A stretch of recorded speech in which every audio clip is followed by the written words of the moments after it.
যোৱা এডিআৰই পৰীক্ষাৰ ফলাফলসমূহ আমি ফেব্ৰুৱাৰী মাহৰ শেষৰ ফালে বা আমি মাৰ্চ মাহৰ প্ৰথম সপ্তাহত ঘোষণা কৰিম।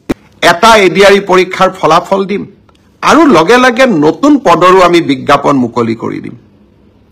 আশা স্তব্ধ হ'ব নোৱাৰে। তাৰ পিছত এডিআৰই এটা অৰেলো আছে, এটা পোষ্টৰ বিপৰীতে দুজন পাছ কৰিব, গতিকে তাৰ পিছত তেওঁলোকৰ এটা মৌখিক পৰীক্ষাও আছে, স্কিলো আছে।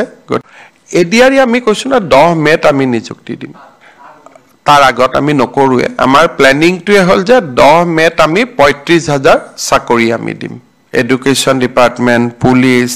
গতিকে এডিআৰ প্ৰক্ৰিয়াটো কৰোঁতে কৰোঁতে আমি 10 মেলৈকে লৈ যাব খুজিছোঁ, যাতে 10 মেত গভৰ্ণমেণ্টৰ 4ৰ্থ বছৰ হওঁতে আমি 30-35,000 আৰু চাকৰি দিব পাৰোঁ।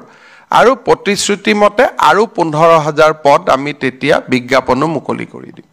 আৰু 4ৰ্থ বৰ্গৰ আটাইকেইটা পৰীক্ষাৰ ৰিজাল্ট আমি ফেব্ৰুৱাৰী মাহৰ শেষৰ ফালে বা মাৰ্চ মাহৰ প্ৰথম সপ্তাহতে দিবৰ বাবে আমি চেষ্টা কৰিম। ইতিমধ্যে এই গোটেই প্ৰচেষ্টাবোৰ আৰম্ভ হৈছে আৰু আমাৰ প্ৰচেষ্টা হ'ব যে নিৰ্ধাৰিত সময়ত এইবাৰ আমি প্ৰতিশ্ৰুতি দিয়া অনুসৰি 30,000 নিযুক্তি আমি যাতে সমাপন কৰিব পাৰোঁ। ফিটনেছ আমি পাছ কৰিলোঁ, এতিয়া লিখিত পৰীক্ষা কেতিয়া হ'ব? ফেব্ৰুৱাৰী মাহৰ ভিতৰত এই লিখিত পৰীক্ষা সমাপন কৰাৰ বাবে আমি প্ৰচেষ্টা